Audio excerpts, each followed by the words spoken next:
Hello and welcome to the program, The Psychic and the Pastor. Now this is going to be the first program on this new series.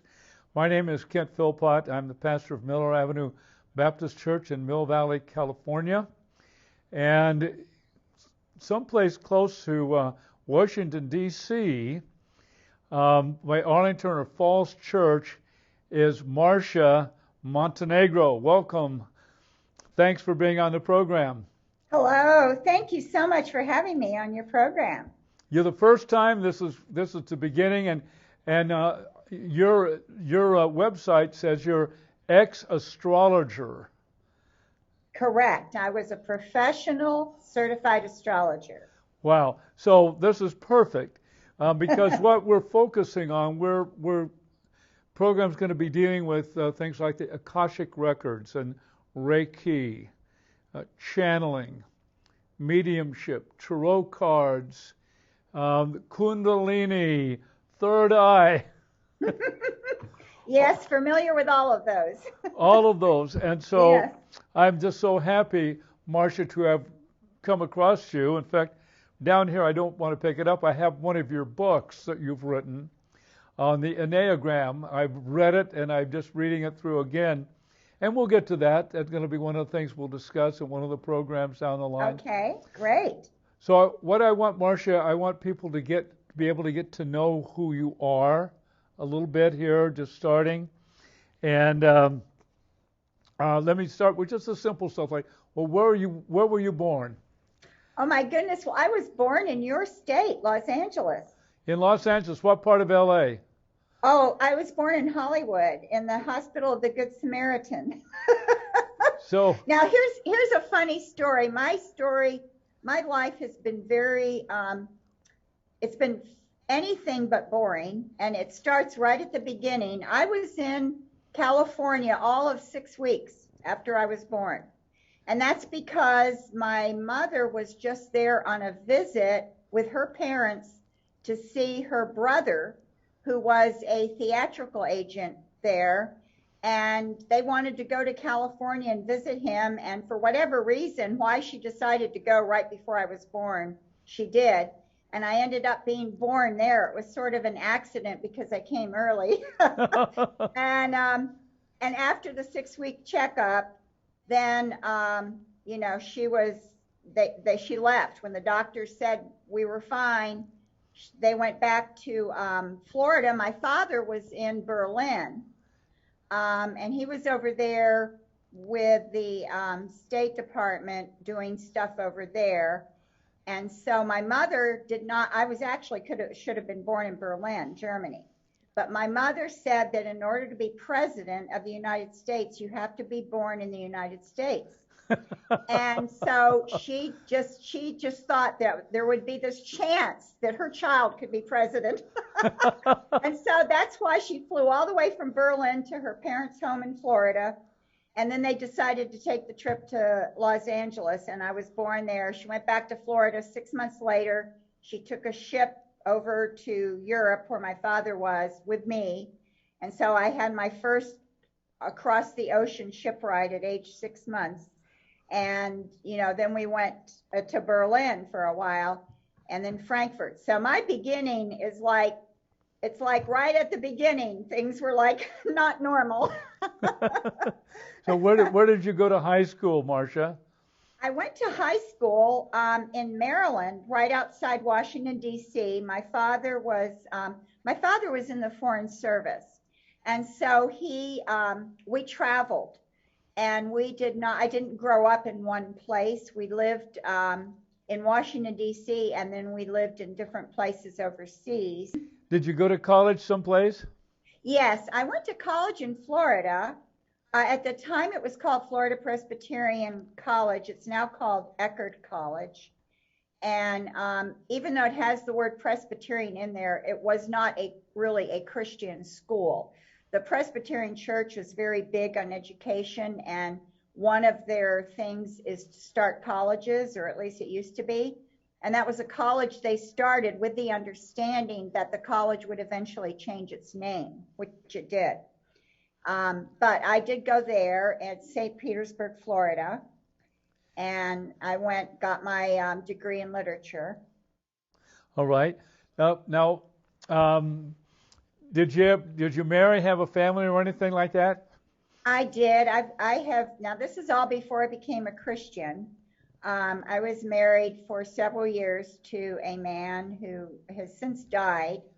And my second marriage was for several years, and that is the marriage that I had a child from that marriage, a son.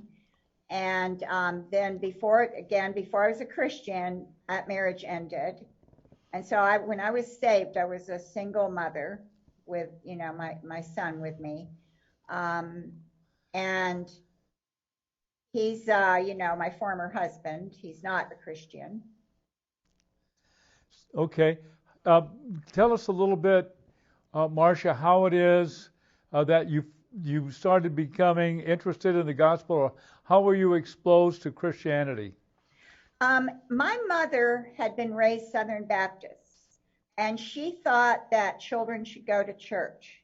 So wherever we lived, she would take me and my sister to church. My father was an agnostic. And so basically his idea was whatever religion you want to believe in, that's fine with him. Just don't try to, force him to believe anything. So he was okay with my mother taking or sending my sister and me to church. So we went to various kind of generic churches overseas that I barely remember. We went to the church on the Army base in Berlin. And the only memory I have of that is singing some songs. That's all I remember. When we were living in Washington, D.C., I did start going to a Baptist church, and I was very faithful. I went to Sunday school. I went to the service. I usually went Sunday night, and I was in the youth group. And so that was Wednesday night. And I was getting, we were doing Sunday school lessons that had to do with stories from the Bible. But to me, the Bible was kind of like a storybook. And like Jesus to me I believed that he existed, but he was almost like a fairy tale character to me. He wasn't really real. And I didn't truly understand who he was. I knew he was called the Son of God, but I didn't really know what that meant. And I knew he died on the cross, but I didn't really understand why. And if it was ever mentioned in the sermons, my reaction was always, well, okay, so he died on the cross. What does that have to do with me? I just never got the message. And I don't want to lay blame on the church, because it's very possible they gave the reasons, and for whatever reason, I just didn't hear it or didn't want to hear it. And I started doubting Christianity. I started doubting the Bible pretty early on when I was about 14. I just kind of thought, well, it has all this interesting stuff in it, and some of it is good, but I don't really believe all of it. That was kind of my idea of it. And I just started questioning Christianity itself, because I had friends who were not Christians, and they were very devout in what they believed. I had a Mormon friend. I had a friend who was Baha'i. I had a friend who called herself a free thinker, and I had a friend who was a Quaker.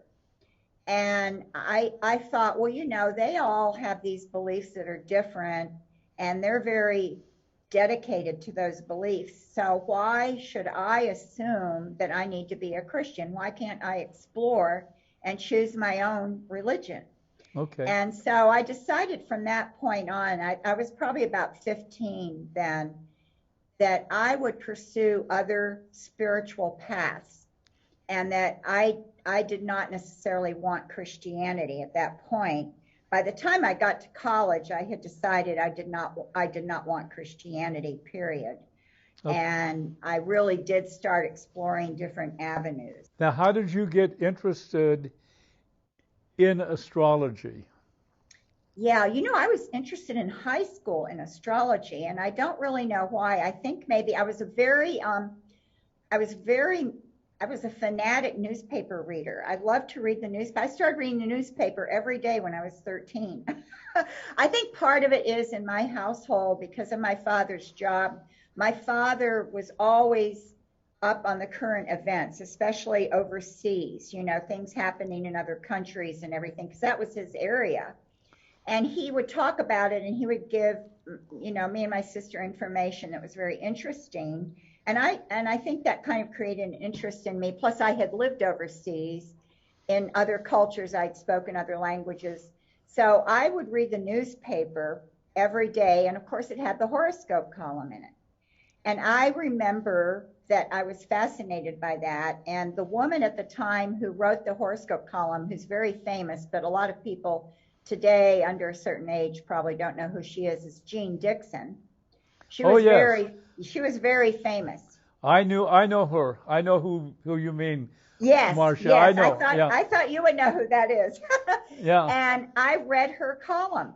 And in fact, then I heard when I was in high school, I think I was about in the 11th grade, I heard she was going to speak at the press club down in Washington, D.C. And I talked my father into taking me there.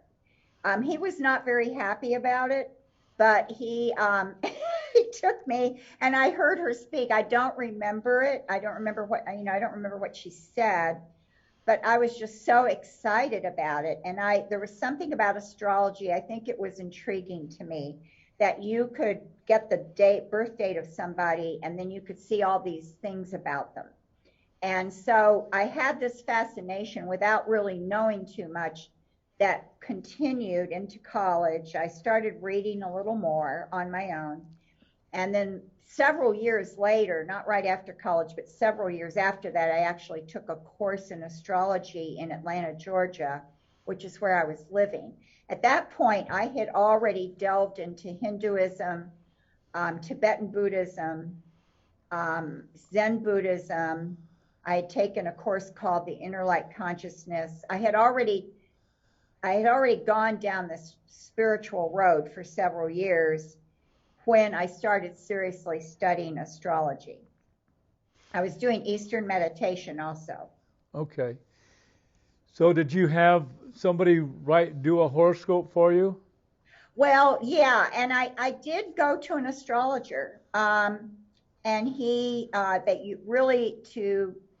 in astrology, you have to have the birth time to get the accurate chart. And I did have my birth time. So, he had my birth time and birth date and birthplace, and you do a chart that shows the position of the sun and moon and the planets at the time of your birth, at the place of your birth. And then the astrologer interprets it. And so he interpreted my birth chart for me, and I found it it sounded very accurate to me, and I was very intrigued by it. So by the motion of where the sun is, the moon is, the planets are, they predict what life is going to be for you. Is that it? The way that modern astrology sees it is that it's sort of a blueprint of what you brought into this life, who you are, and where the strongest areas are, areas of weakness and areas of strength. Pitfalls, what your tendencies are.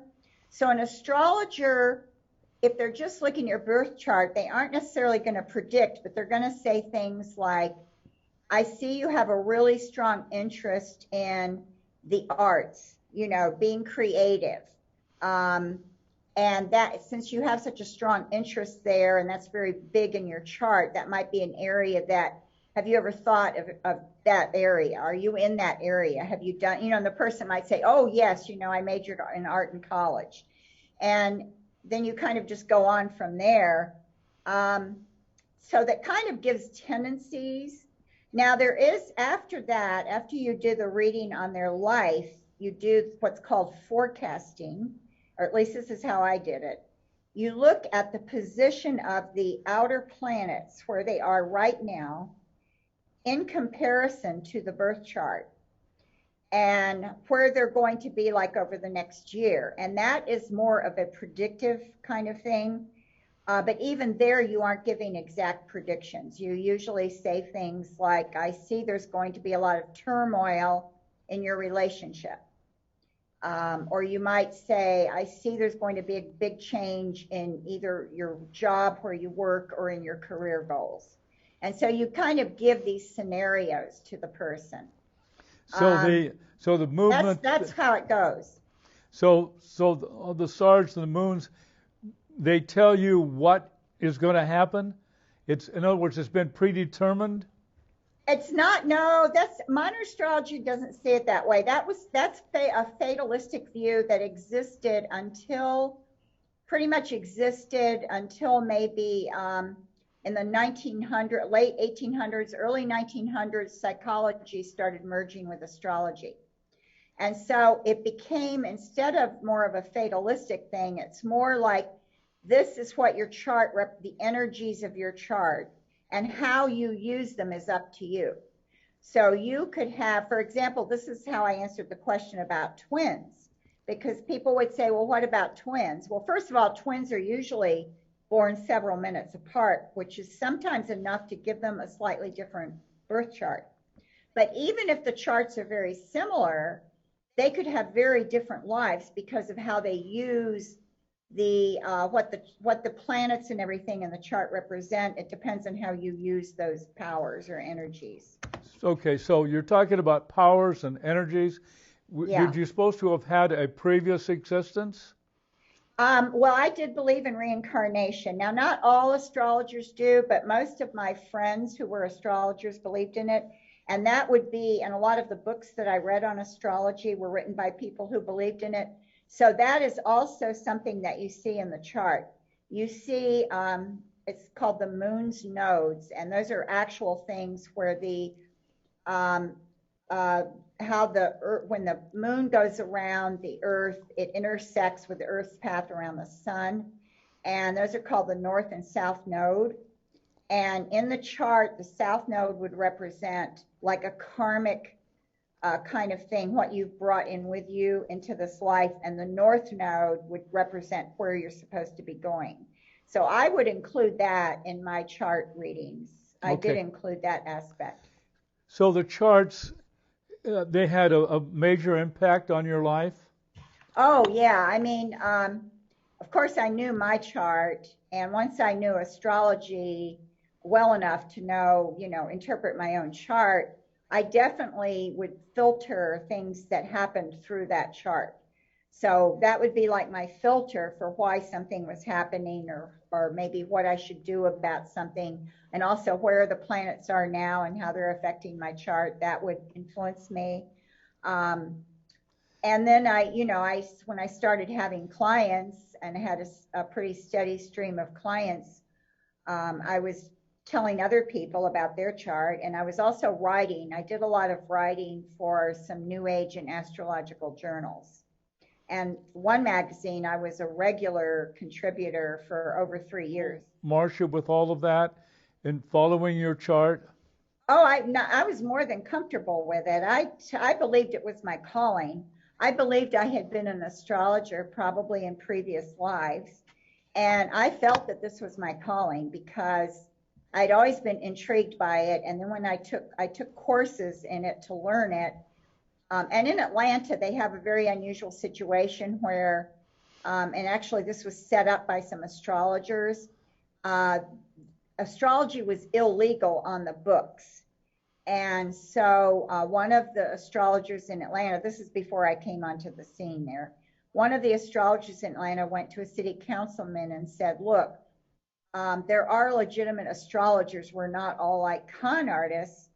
Why don't we make people take a test to prove they know astrology, and then they can get a business license, and you would have to have a business license to practice legally. So the city council went for it.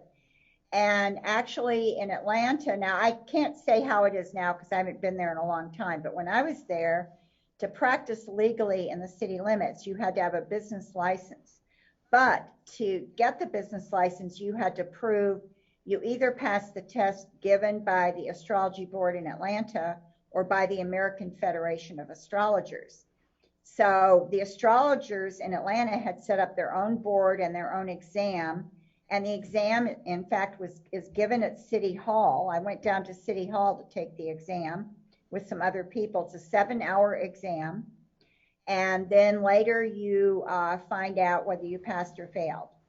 And after I passed that exam and I bought my business license, and some people even took the exam even if they lived outside the city limits, but they took it for credibility to say that they passed it. So I had my license, and I was doing astrology, and I had felt, the more I did it, the more I got into it, the more I loved it, basically. I loved it. I can't tell you how much I loved it.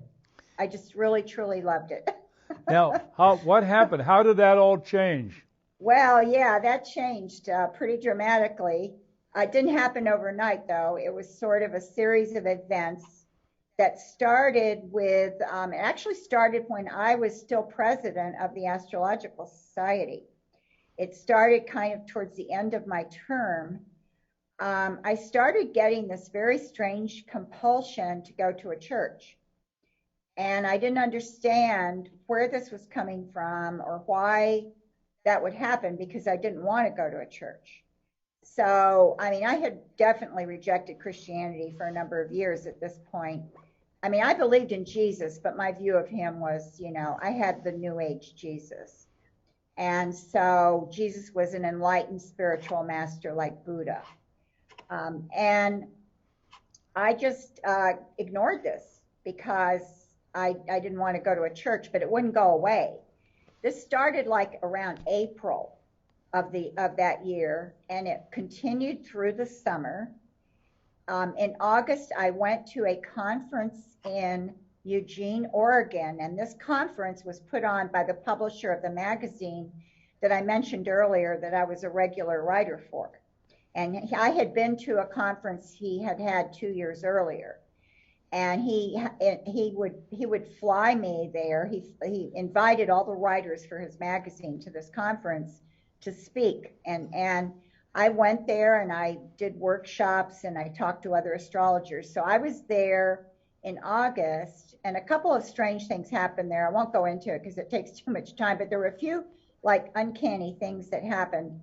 And then I came back to Atlanta, and the compulsion to go to a church was still there. So I decided that it was probably a leftover from a previous Christian life, and that it was something that was unresolved.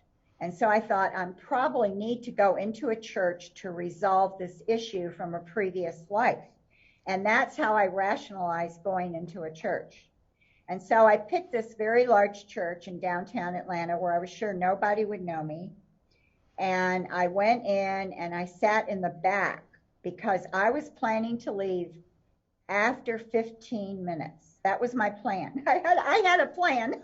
I'm going to go in. I'm going to sit on the end of the pew. The 15-minute plan, yeah. Okay. Yes, yeah, that was my plan. that verse in Proverbs. Man plans his steps, but then God. I forgot how it goes. Basically, it says you may plan your steps, but God may have a surprise for you. That's kind of the idea of it. And so I was sitting there, and I thought in 15, 20 minutes, I'm just going to quietly get up and leave. Well, the service began, and everybody stood up, and they played some music. And there was a procession from the back of the church, and this was the ministers and the members of the choir walking down. It was kind of a formal service, and they're walking down the aisle, and they're led by this young boy carrying a cross. This was an Episcopal church. And as he came by my pew, this very strange thing happened. I felt what I call a waterfall of love falling on me and through me, and it was very powerful. I don't think I can articulate how powerful it was, and it had nothing to do with the music or with the church or with the people. I knew it wasn't like I was getting an emotional feeling from the music. It was this very powerful sense of God's presence, of a God I didn't believe in. telling me he loved me. Now, I didn't hear anything. I didn't hear God saying, I love you. But it was a feeling of love from a personal God. I didn't believe in a personal God. I believed God was an energy and that we all came from God and we all go back to God. So this was very surprising to me. And I just really couldn't process it. I stood there and it made me cry. I had tears coming down my face. And I just stood there and just kind of was just trying to take in what was going on. So I ended up staying for the whole service. So you see, my plan to leave early, God thwarted that right away. And I stayed for the whole service. And I went home and I was writing in my journal and I was trying to explain to myself what had happened. And I said, well, I don't really know what this was, but whatever it was, I'm going to continue on my spiritual path. In other words, nothing's going to get me to change. And so I decided to go back to that church not because I thought that would happen again, but I just kind of wanted to be there. I think maybe I was a little curious. And I went back to that church and I kept going every Sunday. Now, this was a very, very, very, very open-minded church, very open-minded, which means that when I talked about my, Tibetan Buddhism or something, people just kind of nodded and smiled at me. People joke about how polite Episcopalians are. Well, they really are. They really are very polite. And I was in a Sunday school class called What Episcopalians Believe. And I remember this. I raised my hand one time in class and they were talking about, I think they were talking about death. I don't remember. And I said, well, the Tibetan Buddhists believe that when you die, all the karma you have, you go through it like you kind of get purged right away. I don't know. I was saying something like that about Tibetan Buddhism and what happens when you die. And everyone kind of just looked at me and kind of smiled and nodded very politely like, oh, that's so interesting. And some people there, when they found out I was an astrologer, wanted my business card. So I thought I could get some new clients here. This could be a place where I could get more business. And I just continued going. But it wasn't very long before I went into that church that Sunday when I felt the waterfall of love was Labor Day weekend. By the end of October, I was getting this impression from God that he did not like astrology. And I was one of the people in charge of Astrology Awareness Day at the Astrological Society. And I was there. This is right before October 31st. We tried to have it around October 31st, which, by the way, did you know my birthday's Halloween? It's really kind of funny. My birthday's Halloween, and my son is too. He was born on my birthday. So I'm at the Astrological Society, and we're doing little mini talks and mini readings because this is a way to get the public interested in astrology. We're going to take a brief break. Okay, we're going to come right back, and we'll continue the story. Okay. All right, and to the ex-astrologer, Marcia Montenegro, I'm going to say so long. And so be looking for the next program of The Psychic and the Pastor.